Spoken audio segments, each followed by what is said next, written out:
When Michael Piller was writing The Best of Both Worlds, he didn't write it with an ending in mind. He wrote it to be this big lead up to the big moment, and what was effectively the conclusion of Riker's character arc, the ability to man up and make the decision. And obviously, Riker's character arc does still continue, even into this very episode, the one I'm covering now, I mean. But in many ways, that was the termination of that point. And then Piller did so. Well, let me rewind a bit. When Piller was writing it, he basically wrote it to be his swan song. And in many ways, it shows. While there are a few holes, as I pointed out last week, overall, The Best of Both Worlds was an extremely tight script, which was extremely well crafted. You could just feel the love and care poured into it. By contrast, this script is nowhere near as good. And I'm sorry, it's just a statement of fact. Now, the two episodes side by side do make a nice cohesive whole. But you can tell how this episode just kind of is so caught up in the moment and so racing through action scenes that it doesn't really have a lot of time for anything interesting script-wise. Again, specifically speaking, on the nature of the writing. It's not like it's completely bad. There's actually some excellent scenes in this one, and it does serve as a nice conclusion. But it also has to be pointed out that you'll notice this episode kind of resolves very quickly, basically in the last 10 minutes of the episode. Well, Michael Piller obviously wrote this episode, with some help from a few other people, including Rick Berman, and there's no nice way to say this. He didn't even start working on it until July of 1990. Now, for significance of purpose, the episode Best of Both Worlds Part 1 came out in June. I actually have already forgotten the time. I looked it up last week. Hang on, I'm looking it up again really quick here. June 18th is when Best of Both Worlds Part 1 went live.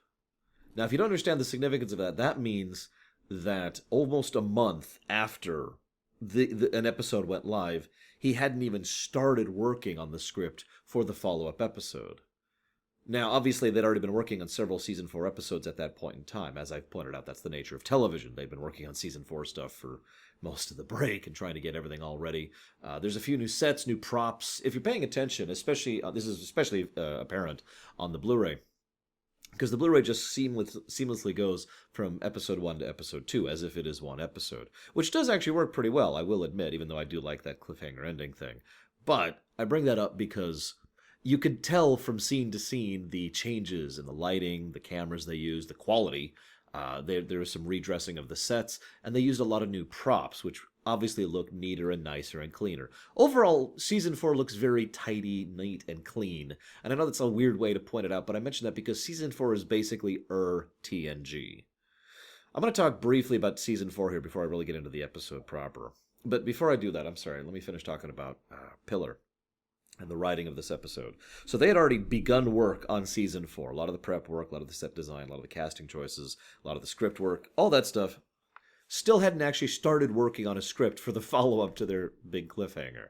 Piller himself didn't even begin thinking about it or writing about it until the ink was drying on the paper and he was now signed on as a contract to return for Season 4, which, remember, was something he wasn't sure he was even interested in doing until, pretty much right towards the end. As I just kind of indicated. So he had no idea what he was doing. And I'm not saying that as an insult. Quite the contrary. Piller himself was very open and honest in interviews about this. He was just like, I don't know what to do. I made the invincible enemy, and now I have to come up with a way to defeat them. And that is the first thing I really want to talk about. The interesting paradox of the Borg. Now, I've talked about the Borg many, many times, but I'm going to talk about the Borg a lot more in this episode than probably any other episode I've ever done of Star Trek. Although we brought it up many times in Voyager and a few times in TNG and a couple times in DS9, this is the Borg episode in many ways. Not only because of the fact that a lot of things about the Borg were really codified in this episode by Piller, but also because, well, of the paradox I just mentioned. The Borg are interesting, engaging, powerful, challenging, and ultimately, they're just too damn strong. This is a flaw. That's a bad word to use. This is a problem that many writers face across fiction, introducing villains or antagonists that are just too strong. It happens all the time in cartoon shows, in video games, in movies, in books, in live-action television. And the usual way it happens is you introduce a villain and you need to make them threatening. So you make them overwhelmingly threatening. And then you beat them, which completely deflates the point. Star Trek itself is guilty of this exact same problem, not just with the Borg. It's actually one of the biggest problems of the threat of the week. We're super powerful, we're defeated. Now, this can work out. Proper writing and proper crafting can make these elements work. But in general, the biggest problem is from that core point of making them too strong. And the Borg were just too strong. The Borg have so many advantages. They have their adaptability, they have their energy source, they have their advanced technology with regards to being able to access things that they shouldn't otherwise do. They have the nature of assimilation, not just in adding to the numbers, but in learning new things about others and being able to use that as an intelligence gathering capacity. They have the ability to assimilate within seconds. They have the ability to bomb planets with assimilation gas. I mean, for God's sakes, these people have construction abilities, nanite construction abilities that would make total annihilation blush. They have so many advantages. And that's not even getting into the very nature of the collective and how I've said so many times, it's basically impossible to hurt the Borg. Because you blow up 3 ships, and that's neat and all, but that doesn't do anything. You blow up those 3 ships, and what do you do about the 30 behind them? Right? There's always more Borg. There's always more ships, there's always more drones, and they always have the ability to adapt and learn more and more and more, to the point where, well, there's nothing really you can do about them long term. This is the problem that happened on Voyager. As much as I do love Voyager, I feel like I just said that, one of the biggest things that aggravates me, I'd say the third biggest thing that aggravates me about Voyager, is the fact that they just nerfed the Borg. Because they wanted them to be recurring, but the only way to do that was to make the Borg much, much weaker. So that's what they did.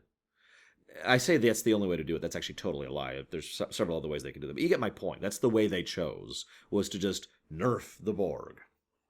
So they did, and one of the most terrifying, awesome, engaging, popular races in all of Star Trek were turned into the next bad guy of the season, just another enemy they have to antagonize every now and again, and that's it. I bring this up, though, because a lot of that boils down to this exact episode. I mentioned that Piller was approaching this from the perspective of, how do I defeat the invincible enemy? I made them too strong. Both problems are stated in his own statements, in his own words. The first is he made them too strong, and the second was he was thinking in terms of defeating them. I know that sounds like a strange thing, but in my opinion, if you're going to maintain an antagonistic force like the Borg, you need to think around the problem, not try to bust through it. This is not a situation of having a big fleet. A big fleet is not going to save this situation. A sufficient force is not going to defeat this. To use a direct example, in First Contact, if the Borg had sent 2 cubes, just 2, instead of the 1, then they would have won, and that would have been the end of it. Just like that. So, you can kind of see how... And of course you're asking, why'd they send 1 ship? Because the writers wrote themselves into a corner. Right? Because the writers couldn't think of a way to get around the Borg. Well, and they refused to bring them down, except when they did bring them down. It's very inconsistent. It's very aggravating. But I bring all this up because I do have to give him credits. The sleep idea, what he wanted to do was to use their interdependence against them. According to Piller himself, he came up with that idea 2 days before they started filming. In case you missed that, that means that they were already, most of the script was done, most of the teleplays were out, they were already in, the sets were built, people were already getting costume and casting calls, and he still hadn't finished writing the episode. But 2 days before he had that idea, and according to Piller, it's a great interview, by the way, I highly recommend giving it a read or watch. He talked about how it just all came together, and there's this smile on his face. It's awesome stuff. But again, I point that out because I think they made a mistake with the Borg. Now, I'm going to save my thoughts on that for the end of the episode.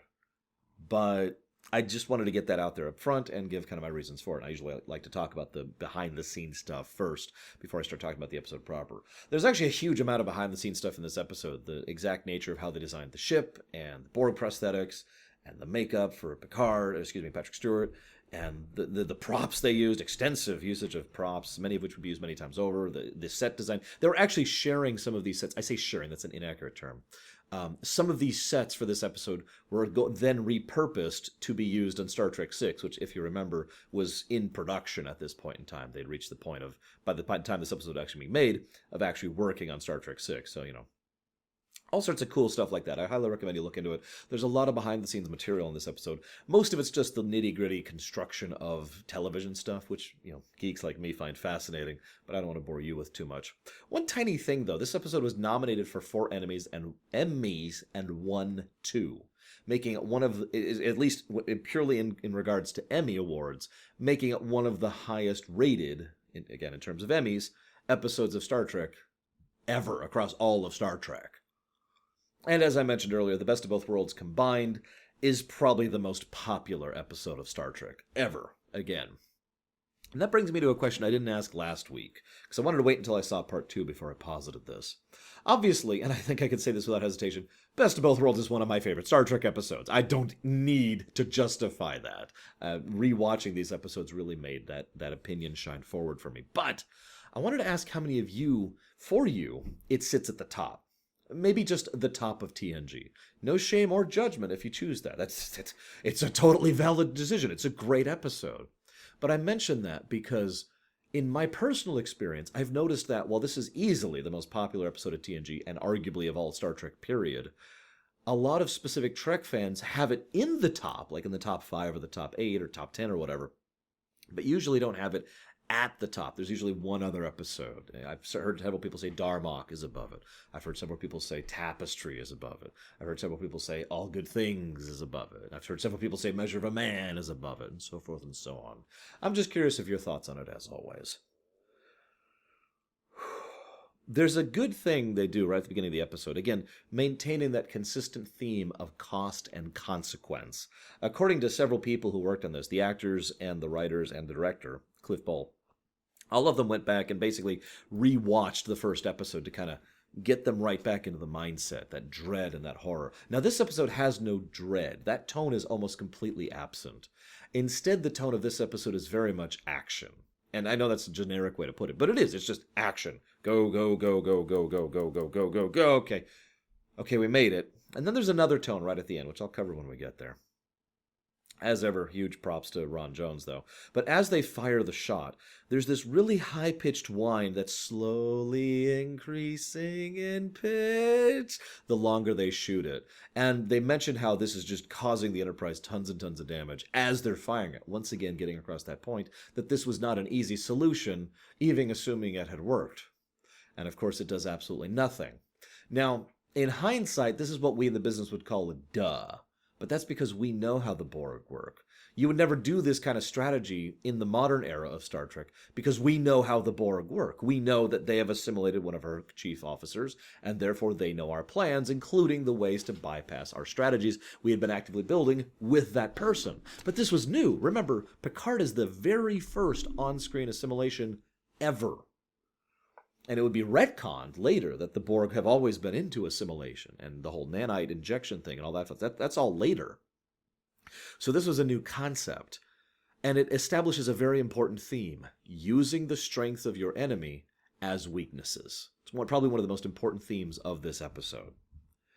So they use Picard against them. And what's funny to me is the Borg have this tendency in this episode to be willing to talk. Now, that's actually important. I'll talk more about why later. But, they flat out stop and allow the Enterprise to have their moment, even though they could have left at any time. And then once the Enterprise fails, the Borg just leave. The Enterprise is no longer relevant, so we're just going to head on. Moving on. So they have 8 to 12 hours to even be able to get the ship to move. Once again, note how the consequence is still very real and very there. We go back to Hansen, sorry. Murdoch is the actor, Hansen's the admiral. They're bringing in about 40 ships. The Klingons are sending ships. They've thought about talking to the Romulans to send in ships, all sorts of stuff. It's a nice little moment, and it helps to emphasize the gravity of the scene, and it helps to establish the significance of the event that will happen very shortly, which I will talk about in full. Don't worry. I also want to mention one quick thing. I like Murdoch. His portrayal of Admiral Hansen is good. In fact, I would go so far as to say it's great. I wish it had been Quinn, though. Purely because of continuity. Purely because, for me, if it had been Quinn, it would have been a further establishment and usage of this admiral who already had a close friendship and, had respect and trust with Picard. And it would have been a nice callback to having him be the one who has to end up dealing with this whole situation and eventually dies at the Battle of Wolf 359. But whatever. I also want to mention how Shelby is, I don't want to say softened, but more personable in this episode. You can tell that for all her ambition and drive, she's not a bad person. I think that's a good thing to establish, because oftentimes fiction and real life tend to have people who are ambitious at the expense of other things. In other words, being willing to crawl all over other people and hurt other people in order to get what they want. Shelby, by contrast, is still human and still cares. She actually has a lot of sympathy and empathy for Riker for what he's going through. Despite the fact that he was her rival in the previous episode, she knows he's going through some crap here, right? There's a wonderful bit, and again, wonderful praise to the actress, where Riker has just been received a battle promotion, a field promotion to captain, and she gives him a look of just, I'm so sorry. Like, you could just see that sympathy in her eyes. It's very good. It's very human. Helps to add to her. They also do another scene, which again is important because remember, assimilation is new. As we will find out later, the Borg can, arguably even at this point in history, assimilate very, very quickly, on the field assimilation. We will also establish that the Borg do basically two types of assimilation. There's the initial, you're Borg now, and then later on they give you more pieces and more equipment to get you more adjusted to being a useful Borg for whatever purpose your drone happens to be, right? Now, that's actually very logical and makes perfect sense. It's even contiguous with this episode, even though that's by accident, because that wasn't even invented yet. Picard is already a Borg. He is already Locutus of Borg. The end. However, it is then after all these events that we then show the rest of his assimilation into the collective, the rest of the surgery and adjustments that would affect him and make him into a full drone. And there's one single tear that falls down Picard's eye. Now, that is extremely important. It's actually established adamantly later. Picard flat out says he remembers everything, and I'll address that point when we get there. But it helps to show right now that Picard is cognizant. This is one of the most horrifying aspects of the Borg. For all the interesting, fascinating, intellectually engaging aspects of the Borg, for the fact that they're not even fully evil, which we'll talk about in this episode as well, the fact of the matter is every single Borg drone is a victim in one manner or another because they are fully conscious and only able to watch. Anyways. So then Geordi is okay, I mentioned a couple of things. Pillar in particular, but also Berman. Believe it or not, it's so weird saying good things about Berman when it comes to Star Trek. We're really big on making better use of some of the B-list cast members. Troy, Geordi, Crusher, that kind of a thing. And therefore, we're really pushing for trying to get them more presence. This is actually shown, as I pointed out, back in Best of Both Worlds Part 1. This is kind of shown in 2, but you'll notice Geordi's almost totally absent. He basically has one scene to himself. And in that scene, he's off by himself, basically with like a random extra in the background, and isn't on camera with anyone else at the same time. That's because those scenes were filmed completely separate. LeVar Burton was actually in the hospital for surgery during filming for this. They obviously had to work around that. They didn't want to just axe Geordi out of one of the biggest episodes ever. So they did what they could. I only pointed out because I never noticed that back in the day. I noticed it on the DVD, but then again, by then I had access to, the magazines and the behind the scenes and all that stuff. But I'm not sure if I would have ever noticed if not for the fact that it was pointed out to me. So they do a pretty good job of editing it. So there's a good scene pretty much immediately after that between Riker and Shelby. I'll once again point out that Shelby and Riker have a lot of really good chemistry together. They really do. In fact, he has a line which I wrote down here. We don't have to like each other to work well together. And I like that. I walk a bit of a tightrope when it comes to writing and writing preference. It is my opinion that drama is a good thing when done properly, carefully, and in moderation. In other words, if you have a cast of 5 people or 8 people or 20 people, and they all agree with each other all the time, that is not dramatic. Now, you can still do stories with that kind of a thing, but there's going to be issues with that. You need people to disagree. They don't need to be artificial drama. It doesn't have to be exaggerated. It doesn't have to be drama. Like, you know what I'm talking about there, right? But there does need, in my opinion, there does need to be some human disagreements. One of the most amazing and fantastic things about human society is the fact that we disagree, and that we can disagree and still respect each other, still work together, still care about each other, still like each other. It's one of the most fascinating and fantastic elements of human existence, in my opinion.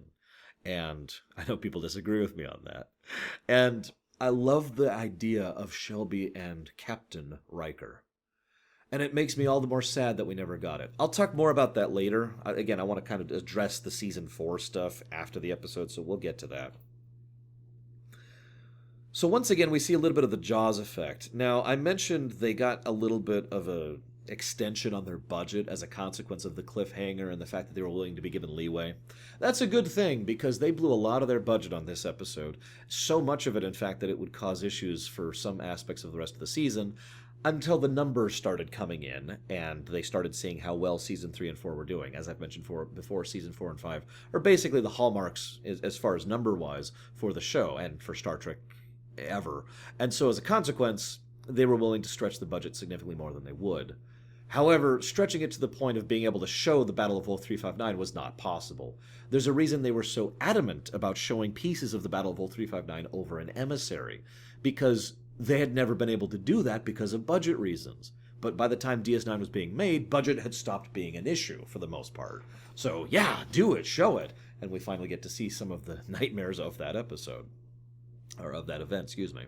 Anywho, so I'm sorry, I'm not actually at Wolf 359. I swear I'll stop and talk about it when we get there. It's just, I mention this because one of the first things we hear is that they've engaged the Borg, and then we get the distress signal from Admiral Hansen.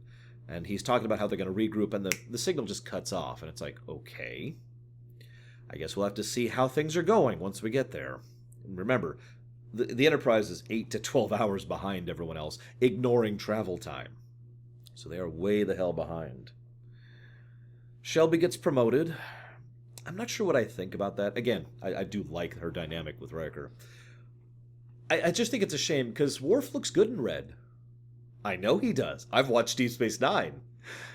I'm not actually sure when Way of the Warrior is coming out in relation to this episode. I haven't started working on the DS9 stuff yet for the beginning quarter of 2019 yet, so it'll be interesting to talk about that, because from my perspective, that's going to be a couple weeks from now. From your perspective, it might be tomorrow for all I know. Anyways, so Guinan, there's a really, really good scene. There's a really good scene where Riker comes in and looks at the chair. He doesn't sit in the captain's chair. He just stands in his usual spot, actually, and looks at it and says, "What would you do?" And there's, of course, just an empty chair there.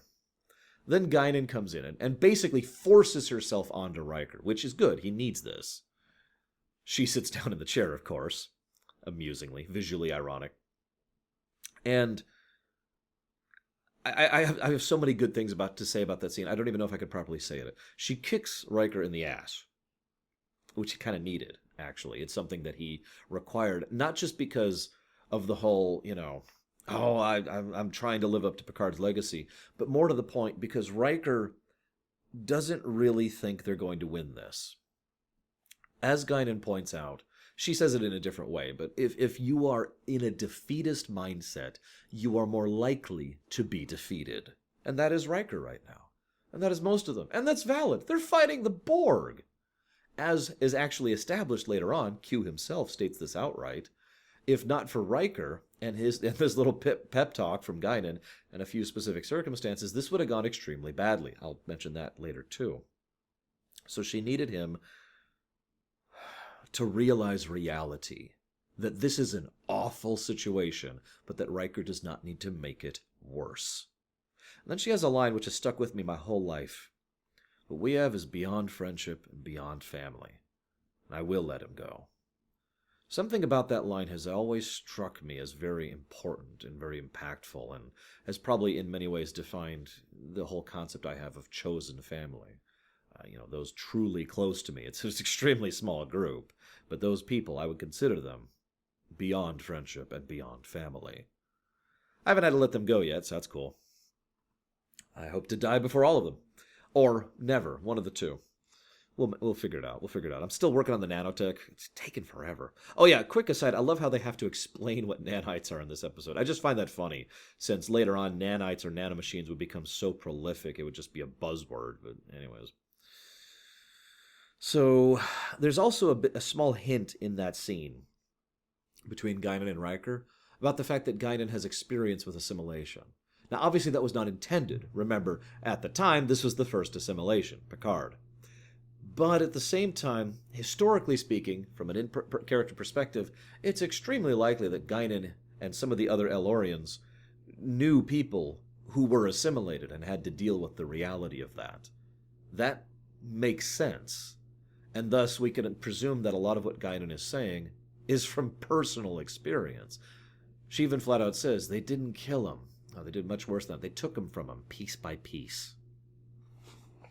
Then,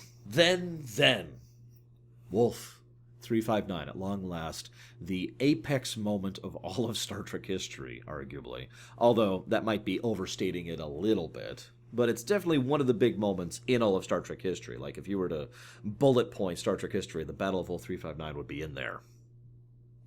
39 ships. Gone. This is huge for many reasons. First and foremost, the obvious in-character reasons. This is the incident that forever changed Starfleet. This is a battle that would still have its echoes felt when Deep Space Nine ended, which was effectively, basically the end of Star Trek, at least to date. The Picard show is coming out. As of me recording this, the Picard show, we don't even know details about it, so maybe that'll follow up on that a little bit. And yes, I know the movies kind of happened a little bit after Deep Space Nine, Nemesis in particular, but really, the impact of this was felt throughout all of Star Trek up to, or I should say, following these events. This was something that forever changed the Federation. This was something that forever showed them the nature of what kind of militarization Starfleet would need. This is when they really started pushing for the projects that previously had been just kind of meandering along, and, as was mentioned in Deep Space Nine, had actually lost interest in funding, like the Defiant project, into being something that was now a top priority. I've also always personally believed that Section 31, or is it 39? I think it's 31, which has been around since the old days, we know that from Enterprise, really started to crank things up after the battle for Wolf 359. That this was now a situation in which the Federation needed every edge. And I think that's one of the reasons they were willing to operate so openly during the Dominion War, because they saw the potential of another Wolf 359. This is also the moment that would personally affect many individuals, the most obvious being Sisko and Picard, but we will be seeing impacts from individual people who are impacted by this battle throughout the rest of Star Trek. This even affects people over in Voyager. Which brings me to my next point, the out-of-character perspective. This has never been done before. As I actually already mentioned by now over in Deep Space Nine in the episode Dias Cast, I believe. I can never remember which one's which. I'm pretty sure it's the Dias Cast. In that episode, they had an entire fleet of warbirds and Galor cruisers, and that was like this huge fleet. It was actually the biggest fleet at that point in history. There's actually 3 times this has happened across Star Trek where they've increased fleet size. I know that sounds like a weird thing to comment on, but anyone who's followed Star Trek, especially as it was coming out, knows what I'm talking about. Back in the day, it was usually 1 ship. Occasionally, it was 2. And most battles, most space stuff, happened between a couple of ships. Maybe occasionally in the TOS, they would reference a few other ships in a squadron. So about 7 to 11 other ships total. The idea of an actual fleet of ships, like the 39 ships at Wolf 359, was unheard of. It had never been done before. And the same thing happened in the Dias Cast, which I hope that's the right episode. I'm hoping not. Oh, actually, I can check right here, because it's the next episode I'm covering. Yeah, it's the Dias Cast. I'm right.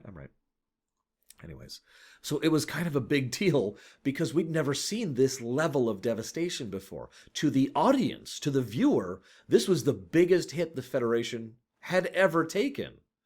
And what's funny is if you sit back and think about it, historically speaking, this might be the single most damaging singular battle that the Federation has ever had up to this point in time, even from an in-universe perspective. To lose 40 ships in one conflict without any gains on the enemy, That's beyond devastating. That's a complete curb stomp. And I mean that in all the horrible luridness that that term implies. The Borg curb stomped the Federation, and it was bloody and horrible. It also, in many ways, paved the way for the increased militarization of Starfleet, which I already mentioned, which would also pave the way for increased security of Starfleet, which is funny, because we still have pathetic security from this point onwards. I mean, Rascals is after this point in time. But we also have Homefront after this point in time. Or not Homefront, that's the wrong episode. Shoot, what's that episode name? I'm sorry, give me one moment. I want to reference it specifically, and I don't remember the episode name. It's in Season 4, I'm almost positive. In fact, I know it's in Season 4. Give me just a moment, please. It is Homefront. I'm right. Homefront and Paradise Lost. I was right. Those episodes were, again, in many ways, a direct follow-through of the events of Wolf 359. The only reason that that kind of military coup, for security reasons, with good intention, could have happened is because of this devastating loss. Because this was the wake-up call. And this is now a new era. From this point onwards, we have officially entered the next era of Star Trek, for good and for bad.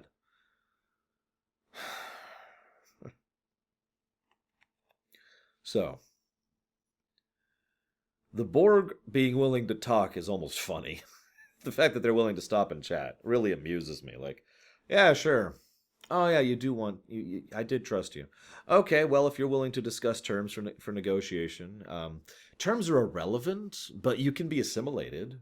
Would you like to be assimilated? Oh, you wouldn't. Well, unfortunately, I'm the Borg. I technically have a charisma of 0. So, you're going to be assimilated. That's negotiation. Any questions? I don't actually care about questions. Questions are irrelevant. The view screen that Locutus has there is really strange, but I do like this. This is the one true weakness of the Borg, the one consistent weakness of the Borg in all their portrayals, their inability to be ingenuitive. Now, that's very important the way I say that, because the Borg are adaptive, but the way they adapt is they specifically look at what's being used against them, and they adapt to that, or they take it for themselves. In other words, the idea is basically that the Borg cannot invent. If the Borg were left in a vacuum and there was no one to interact with them, the Borg would stagnate forever because they would be unable to adapt. There's nothing to adapt to. Make sense? They are fully dependent on external resources. In many ways, I know this is going to sound like a weird thing to say, they're like human children. In other words, a human child left in a bubble will be a horrible, sad, terrible thing. Feral children are a real problem, unfortunately. But my point being, they will not grow up. They will not actually develop properly. They will stagnate and, in many ways, descend. It's the same thing with the Borg. They need external influence to move forward. So Riker, quite intelligently, uses that against them. He knows what they know. But he also presumes, correctly in this case, that they will not take any further steps. They know their tactics, so when they see those tactics being used against them, they're like, okay. And it's this whole brilliant thing, really. Because they use the exact same strategy that was suggested in the exact same way to do the exact same thing. Then they divert it slightly, pulling their attention to the new thing, adapting to the new stimuli. And both of these are smokescreens. They do all this effort. They do the split thing, and they have the battle section fight. By the way, quick aside, did you know this is actually the last time, until Star Trek Generations, the movie? So in other words, the last time in the show that the Enterprise and the saucer section and the battle bridge de-docked from each other. I didn't actually know that until I was researching for this episode. It's also the first time it was established that shuttlecraft have personal transporters on board. I find that funny because I've accepted that as fact for so long. Here we are, season 4, and that's finally been established as fact. But a lot of going back through TNG has been discovering how weird it is, these things I consider normal facts about Star Trek, how late they were invented in Star Trek history. But anyways, I'm getting off topic. Remember, the Obsidian Order doesn't even exist at this point in time. Or the Tal Shiar. Or a lot of things, actually. Bajorans don't exist at this point in time. Anyways, so they send the battle bridge and they send off the saucer section, and all of this is just one huge smokescreen by doing what they expect and then subverting it once in one direction, specifically to get that shuttle in there to grab Picard, or I'm saying this wrong, to grab Locutus and then get out. Quick side note I want you to keep in mind in the back of your head. Notice they try to destroy the shuttle as it's escaping. But all of this was to capture Locutus, and I say that very specifically because this was not about rescuing Picard. That is the uniqueness of this strategy. The Borg have used the strength of the enemy against them. This is Riker attempting to do the same thing, to use Locutus against the Borg. It is actually very brilliant in its own right, and to be perfectly blunt, it's really the only strategy he probably could have had, other than ramming the cube, which, let's be honest, might not even work. So, that's awesome. Then the Borg ship leaves. That's never explained. It's one of the weird little plot holes. The Borg ship just leaves Locutus there, even though the Enterprise is basically helpless before the cube. Cube is just like, fine, whatever, let's go assimilate Earth, bye. Despite the fact that they spent a lot of time and effort getting Locutus. It's a strange move for them. They're not even disconnected from him. The best fan explanation I've ever heard is that they decided, okay, well, now we have a Borg drone on board the Enterprise, so that's game. All right, we got the Enterprise now. Peace. Not an invalid perspective. As I mentioned earlier, 3 drones could have crushed the entire Enterprise by themselves earlier if they'd chosen to. So, O'Brien gets a lot of screen time towards the end of this episode because LeVar Burton was in surgery. It's nice to see O'Brien, though. He's cool. He doesn't get a lot of characterization stuff. His lines were basically written out of the episode for the most part. But this is the first time we start discussing the motivations of the collective, of the Borg. Now, I've talked about that extensively, especially over on Voyager. Remember, the Borg are functionally not evil in terms of intent. It can be very much argued that the Borg are evil in terms of action, in terms of result. But there is no maliciousness there. There's no malevolence there. There's no desire to hurt or harm, or there's not even a degree of selfishness. It is all about their desire to help others. We are the Borg. Their concept of assimilation is legitimately to do the betterment of other species, to add their culture and their cultural and technological distinctiveness to their own, to further everyone's goal towards perfection. And all of that motivation and all that characterization of the Borg came from Michael Piller in this episode, when Locutus actually has 2 discussions with others about the nature of the Borg and what they want and why. It's a fascinating thing, and I'm very glad Piller added that, not just because it gets expounded on later, but because it makes the Borg far more interesting. Even a giant hive-minded thing needs a motive, a reason why they're doing what they do. And this is that motive. This is for your benefit. And there's just something that adds to the terror of it, knowing that they approach you. This inescapable, ever-encroaching wall is doing so because it really believes that it's the best for you. What I always find funny, if I can segue for just a second, is I believe with total certainty that if the Borg did not forcibly assimilate, as Data says that they conquer, I think if the Borg offered people to be assimilated as an option, that people would accept that. Not everyone, of course. Obviously, I wouldn't, for example. But I bet you money that there would be people, even in real-life humanity right now, who would sign up, who would pay to be a drone, to be a part of the collective. Food for thought. So, I have one other side note to talk about here. The Mars Defense Perimeter goes and attacks the cube, based on some submarine models from Hunt for Red October. They die in seconds. Like I thought about counting, but it's like 2 seconds. The Mars Defense Perimeter is wiped out without the cube even slowing down. And that's an interesting... I know this is going to sound like a strange thing to talk about, but unfortunately I have to, because that is an interesting examination of human nature. See, here's the thing. I had a long discussion with a couple friends of mine. This would have been back in like 8th grade, I think, something like that. Well after this episode had come out. We were talking about this episode and the nature of that exact thing. One of my friends held true that what they did was right. Not just correct, but the fundamentally right thing. That they refused to bow. They refused to be assimilated. And they fought back against something that they knew they couldn't fight. But it was the motive for doing that was important. And another friend of mine was arguing that what they did was actually very stupid because all they did was throw away their lives for nothing. They should have either run, because it's not like they even bought them time, or they should have just accepted assimilation, or something. At least accepting assimilation might have slowed down the Borg. It was an interesting and fascinating debate. This is back in 8th grade, I want to remind you. I point that out because a couple of years ago, Sci-Fi Debris did his own opinionated review on The Best of Both Worlds, and he brought up this exact same topic. I point this out because I am going to talk about this exact same topic, but I just wanted to make it clear I'm not copying Sci-Fi Debris. I've been thinking about this for a lot longer than I knew he existed, although I think he's older than me, so whatever. Because that is the nature of that, isn't it? It's the nature of that dilemma. The Mars Defense Force there was no good answer, no good solution. If they ran and fled, they might have survived, but keeping in mind the nature of the problem, there's a decent chance that that survival would have been limited. Or not at all, to be completely blunt. It would also have been cowardice. They would have basically been abandoning their home and their charge in the service of the pragmatic decision to try and stay alive, or the selfish decision to try and stay alive. However, the cold logic of the situation is unyielding. The hard, simple math cannot avoid this situation. And that math says that advancing wall will barely notice your presence as you flail against it.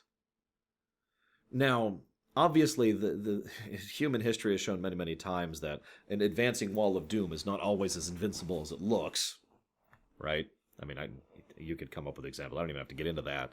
But this is a little more hard-cut of a situation. This is 3 little attack craft and a cube. There was no hope. There was no salvaging that. There was no fixing that. There was no anything. They're lucky that all it did was destroyed them and moved on, because it could have done much worse to them. So which is correct? What is more correct to do? Or I suppose it would slightly be more accurate to say, what is less wrong? To abandon the intangible purpose of principle, or to preserve the nature of...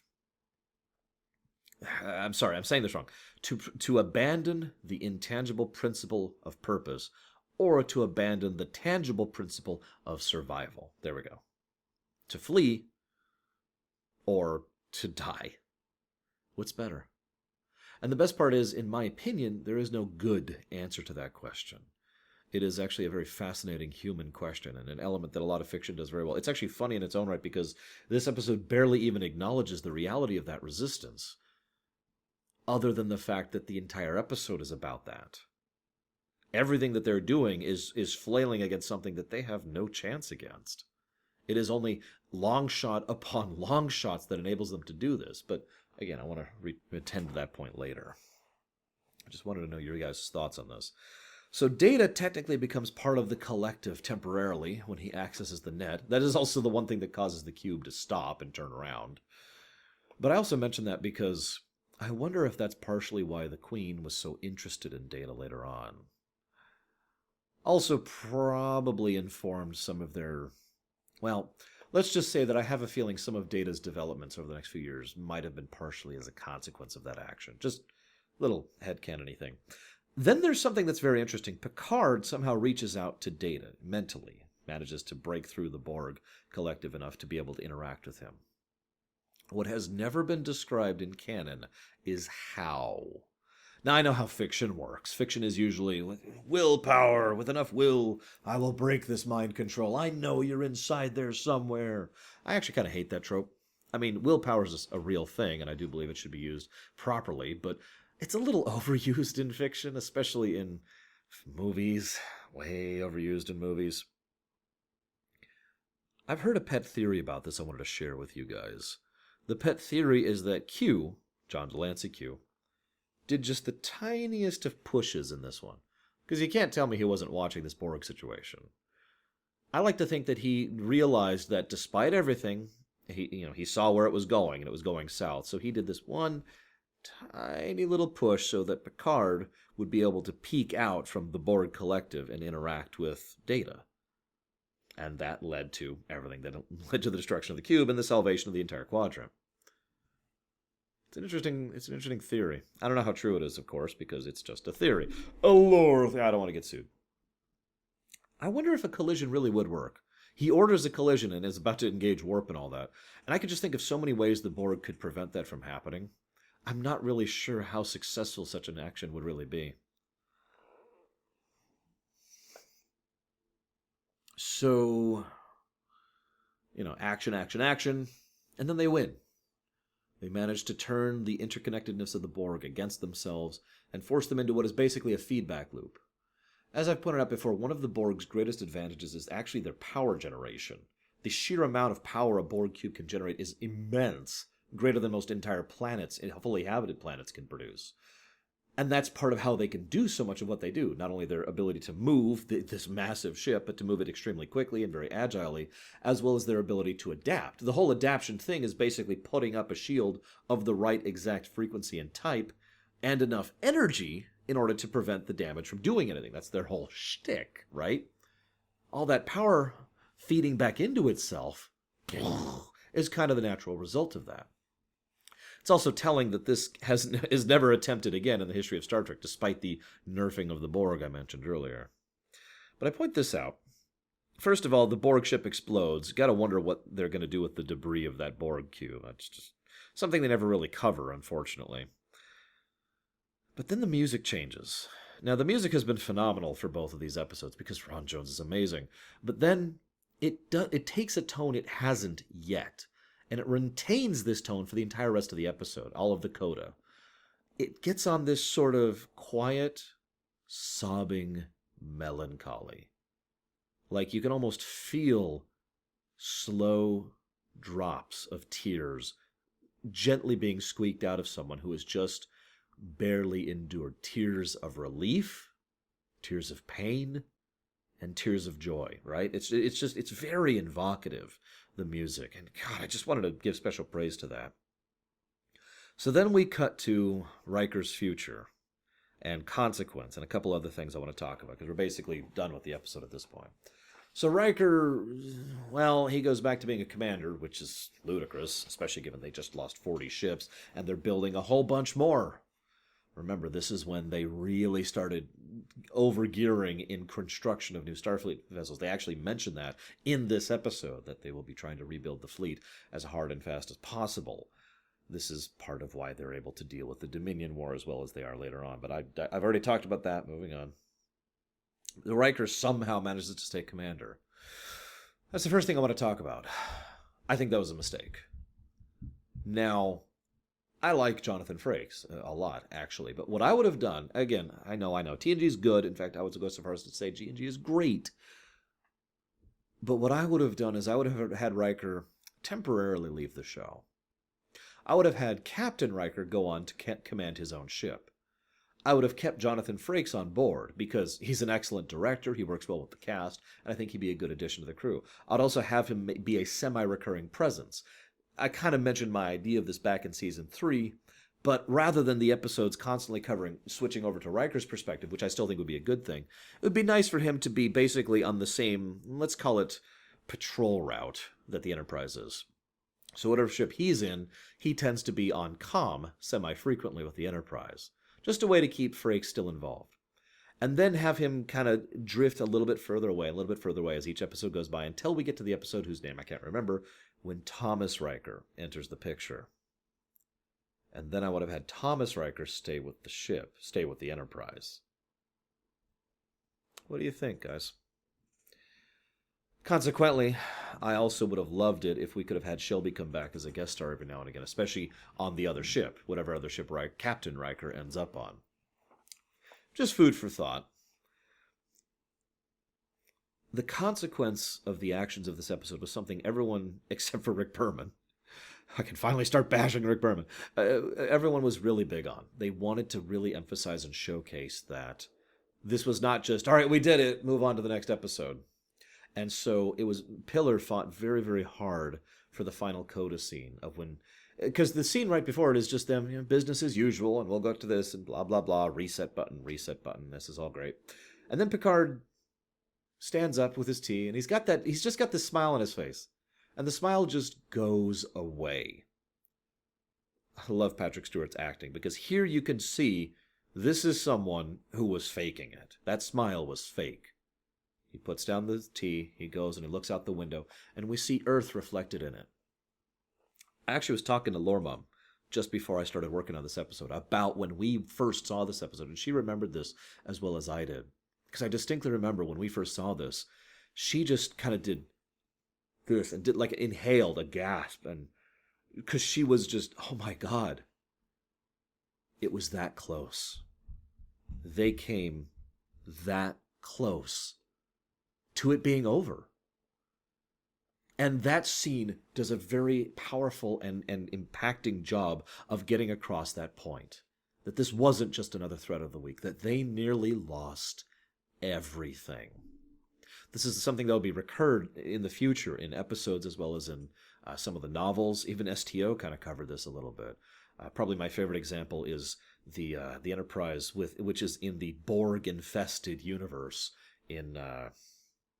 I don't remember the name of the episode. It's the one where Worf is jumping dimensions over and over, or excuse me, jumping timelines over and over.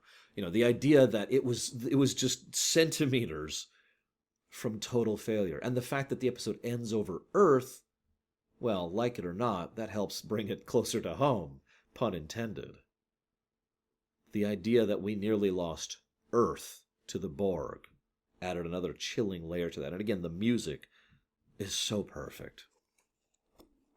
Season 4 would do many things, good and bad. Many people argue that Season 4 is actually the best season of TNG. I don't know. I will decide that for myself when I'm done going through Season 4. Season 3 certainly was amazing, in fact, even better than I remembered, but also had some worse episodes than I remember, including A Lamentation, which just shocked the hell out of me. So, I remember reading something Pillar was talking about, where he said, in regards to Season 4, well, as much as he believed that Season 3 had some better episodes, he believed Season 4 was overall of higher quality. Again, I don't know if that's true or not. We'll decide as we go through it. I just thought it's an interesting thing to mention because a lot of the things that they're going to be pushing towards are a lot of the things that would be very memorable for the long-term TNG. And one of those big things is a heavier focus on really bringing everyone to the spotlight and really showing the consequence of action, which again we'll talk more about next week. I want to talk about the Borg. One last time, I swear, until we get to IHU, and then Descent Part 2, and I guess that's it. The Borg actually don't have a lot of appearances on TNG, which is funny in its own right. Although I'll talk more about that when we get to IHU, because there is, or excuse me, iBorg, not IHU, sorry, I'm an idiot. I will talk about that when we get to iBorg, because it's relevant there. But as I said before, I feel like they misstepped with the Borg. I personally, I've already said this on stream, but to make this nice and clear, I would have done one of two separate things with the Borg, depending. One of the things that was a theory for quite a while, actually, was that this was the Borg. That this was it. That this cube was the Borg. This was the totality of their people. I kind of mentioned that last episode, if you remember. Is that the same cube? Well, they kind of left hints of that because the writers, especially Pillar, wanted that to be kind of an out of the Borg if they wanted to. You know, there was only ever one cube, ergo, this threat is now destroyed forever, and the Borg are now erased from reality. Now, for obvious reasons, they decided not to go down that route in the long term. Popularity reasons, as I mentioned earlier. But again, it's an interesting idea, and it has a lot of merit in its own right, because it means that the Borg were just as terrifying and horrifying and powerful without needing overwhelmingly huge fleets and thousands of cubes and trillions of drones and entire super complexes that are the size of planets. No, instead there was a ship, and this one ship was a galactic-level threat. And there's something interesting about that, especially the way it was constructed. This would also mean the Borg are basically erased from Star Trek history and would not really be able to be a part of it in the future, unless you wanted to do something with that debris field I mentioned. You remember I mentioned that? Remember I said to remember that? Because if you still wanted to bring the Borg forward, despite the fact that it was the one ship, well, I mean, the obvious solution is to go the same route that Regeneration did over an Enterprise. Well, there's a frozen drone, or a bit of Borg tech. That Borg tech gets working, and, well, there you go. That's the end of that. Because even a single drone is incredibly dangerous if no one knows how to deal with it. So the idea of some of this tech getting into the wrong hands, Romulan, Cardassian, Dominion, there's a lot of different directions that could have gone.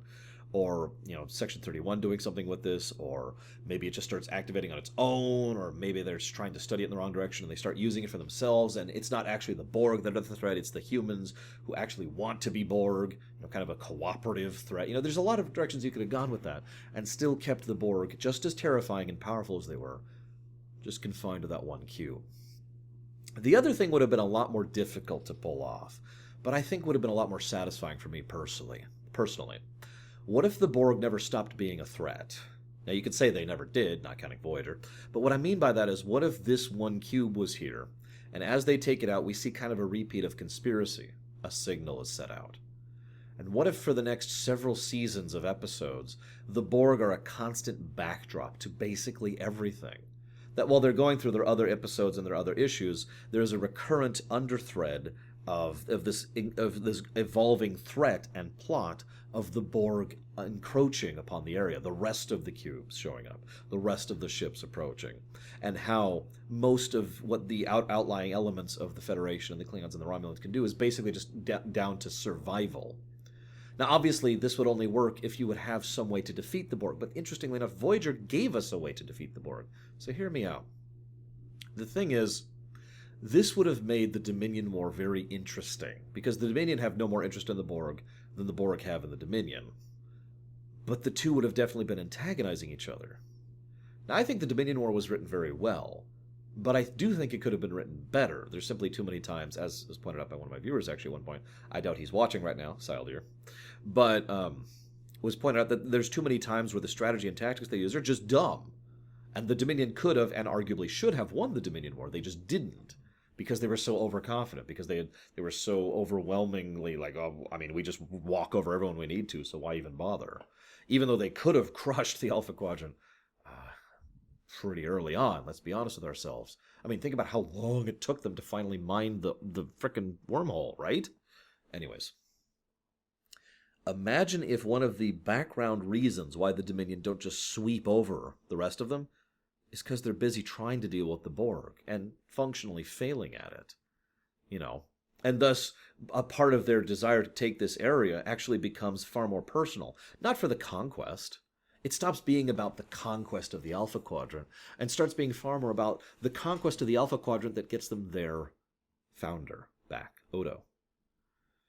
We could have rewritten it so that their motive was not the conquest of these solids, but the reclamation of Odo in the endeavor to try and salvage their species in the wake of this slowly encroaching Borg threat that has gotten so bad by this point, by the time the Dominion War starts in like season 5 or whatever of DS9, that the most of the forces of the galaxy are basically facing the end, defeat.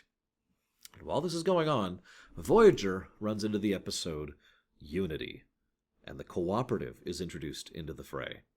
And the idea of Unimatrix Zero, which, as I pointed out, was actually a crap episode, but the original idea of Unimatrix Zero, of a drone revolution inside the collective, of a new collective, the cooperative. That's how you defeat the Borg. That is, in fact, how they did defeat the Borg over an STO. That was the final defeat of the Borg, was because the collective basically was replaced by the cooperative, and the cooperative was far more diplomatic, and therefore they were no longer really an enemy, a threat, a villain. It was an excellent and, in my opinion, brilliant way to write around the paradox of the Borg. So I would have gone in that direction. Have TNG build up to this, so that by the time DS9 starts, this Borg thing is already a problem in the background. Now, DS9's out in the boonies, so they don't have to deal with it on a day-to-day basis like TNG did. But at the same time, there would be reports, background elements. DS9 was really good at that kind of background flavor, right? Little bits and pieces. Oh, we just lost in contact with this other colony, or this fleet is now missing. We're not sure what happened to it. Little stuff like that. Dominion War happens. Dominion are fighting the Borg. Focus on Odo. What You Leave Behind comes around. Terrible, heartwarming episode. Voyager comes frickin' back home before the end of the episode, and the cooperative is now the method by which you actually finally... Season 7 could have been... Imagine if they came back at the end of Season 6 with the cooperative. And now Season 7 of Voyager is all about concluding the Borg threat. Not defeating them, like Pillar tried to do, but by removing them as an obstacle. What do you guys think? I, as ever, really look forward to your guys' thoughts and attention, and I look forward to you guys telling me of how awful my ideas are and how they'll never work. Love you guys. Have a good one.